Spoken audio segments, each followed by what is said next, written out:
lawmakers on the House Committee on Defense and Internal Affairs, alongside Minister of Defense officials, spent last evening locked in a closed-door meeting. Highly press sources told NTV that the meeting largely focused on the UPDF mission in the neighbouring South Sudan. During the meeting, the State Minister for Defense, General Jeje Odongo, revealed that Uganda had by March 2014 spent about 25 billion shillings to shore up the fragile regime of President Salva Kiir.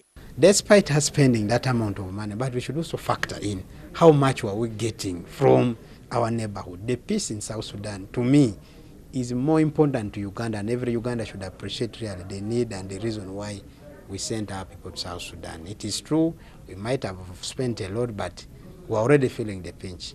It's likely that the cost to finance this war under the classified account will rise as fighting rages on, especially in the Flashpoint Unity and the Upper Nile states.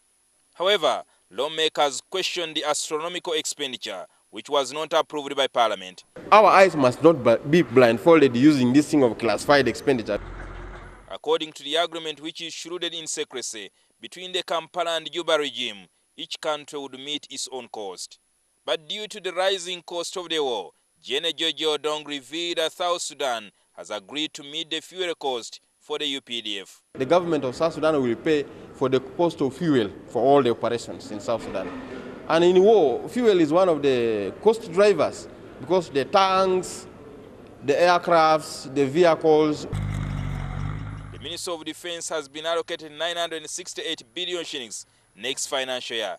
However, the ministry might later on seek a supplementary budget to match the rising costs of sustaining the army beyond the country's borders. Jeje Odongo also revealed that the Khartoum regime has resumed support to the warlord Joseph Kony and is backing rebels to the royal former South Sudan Vice President, Dr. Riek Machar.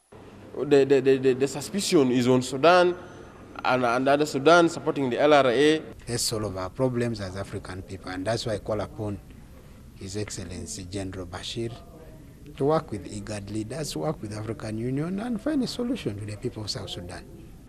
The cost of the South Sudan's war is skyrocketing, and by March this year, it had risen to 25 billion shillings. However, the Minister of Defense says they have agreed with South Sudan's government to meet the cost of the fuel into the South Sudan operations.